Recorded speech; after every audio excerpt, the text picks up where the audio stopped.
Break के बाद एक बार फिर से आप सभी दर्शकों का अन्नदाता कार्यक्रम में स्वागत है। बढ़ते हैं अगली प्रस्तुति की ओर।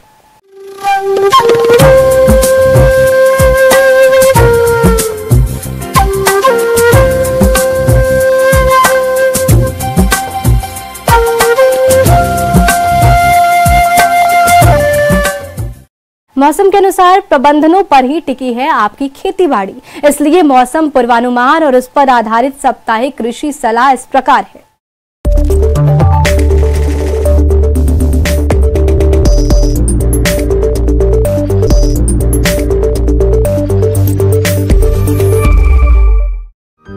ग्रामीण कृषि मौसम सेवा, भारत मौसम विज्ञान विभाग, ICAR केंद्रीय शुष्क क्षेत्र अनुसंधान संस्थान जोधपुर द्वारा भेजे गए मौसम पूर्वानुमान रिपोर्ट के आधार पर जिला जोधपुर और इससे लगे जिलों के किसान भाइयों को सलाह दी जाती है कि आगामी दिनों में आसमान में बादल छाए रहने के साथ हल्की से मध्यम वर्षा की संभावना है। आगामी दिनों में अधिकतम तापमान 35 से 36 डिग्री सेल्सियस और न्यूनतम तापमान 26 से 27 डिग्री सेल्सियस रहने की संभावना है। ऐसे में इन क्षेत्रों के किसान भाइयों को सलाह दी जाती है कि आने वाले दिनों में बारिश की संभावना को ध्यान में रखते हुए किसान भाई फसलों की बुआई करें।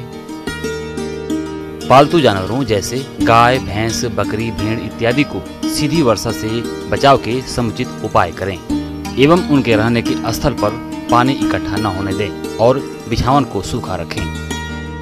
बारिश की संभावना को ध्यान में रखते हुए पशुओं को सीधी बारिश से बचाएं तथा पशुओं को पेड़ के नीचे न बांधें।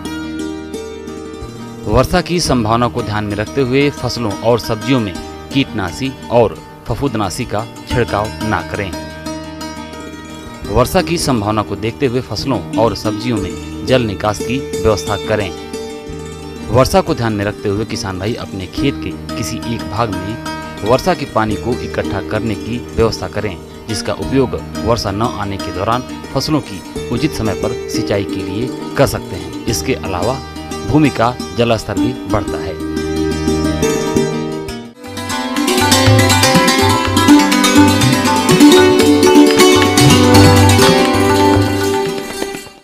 अन्नदाता हेल्पलाइन निःशुल्क फोन संपर्क सेवा के माध्यम से आपके द्वारा पूछे गए प्रश्नों में से एक या दो महत्वपूर्ण प्रश्न को हम अपने कार्यक्रम में शामिल करते हैं। इसी के तहत आज का चयनित प्रश्न और उसका जवाब इस प्रकार है। अन्नदाता निःशुल्क फोन संपर्क सेवा के माध्यम से पूछे गए प्रश्नों में से आज हमने जिस प्रश्न को कार्यक्रम में शामिल किया है उसे पूछा है ग्राम राजौल, जिला उदयपुर के कृषक बालकेश सिंह ने। आप हल्दी की फसल में जरूरी कार्यों के बारे में जानकारी चाहते हैं तो बालकेश सिंह जी आपकी जानकारी के लिए प्रस्तुत है कार्यक्रम का ये अंश।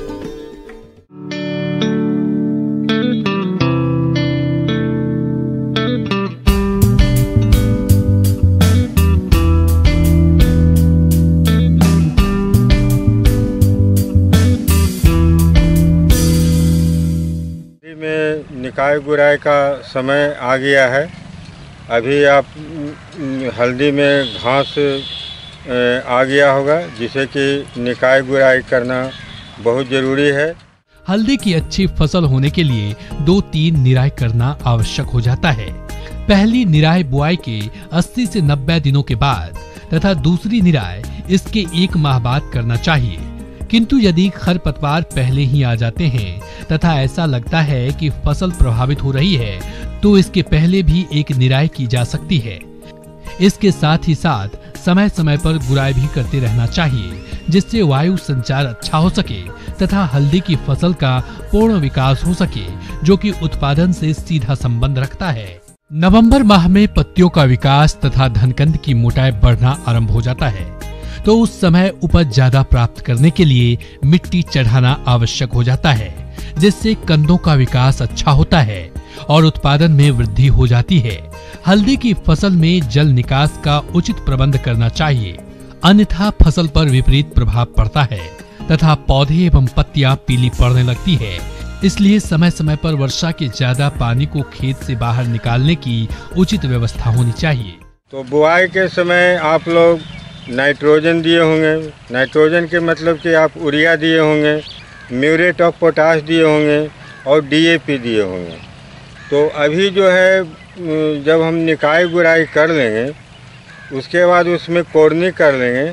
तो मिट्टी चढ़ाने के समय हम उसमें आप ये डालेंगे, यूरिया डालेंगे।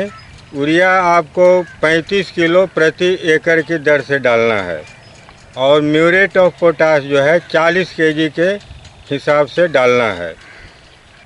आप यूरिया जो है 35 किलो प्रति एकड़ की दर से पुनः उसका प्रयोग करें। ऊपर से टॉप ड्रेसिंग कर देना है, कुछ नहीं करना है। जब मिट्टी चढ़ा लिए, खेत में पूरा नमी रहे, तो आप प्रति कतार में यूरिया जो है डाल देंगे। अगर बारिश हो जाती है तो सिंचाई की उसमें कोई आवश्यकता नहीं है, क्योंकि नवंबर दिसंबर में बारिश नहीं पड़ती है। उस समय आपको 15 दिन 20 दिन के अंतराल पर आपको सिंचाई करनी है। हल्दी की फसल में पत्ती धब्बा रोग से काफी हानि होती है। इसके अलावा हल्दी की फसल को पर्णचित्ती रोग भी काफी हानि पहुंचाता है। इस रोग ग्रसित पौधे की पत्तियों पर अनियमित आकार के भूरे धब्बे बनने लगते हैं। इस रोग की रोकथाम के लिए हल्दी के कंद को उपचारित करके बोना चाहिए। साथ ही खड़ी फसल में यह रोग दिखने पर मैनकोजेब 2 ग्राम दवा का प्रति लीटर पानी के हिसाब से घोल बनाकर छिड़काव करना चाहिए।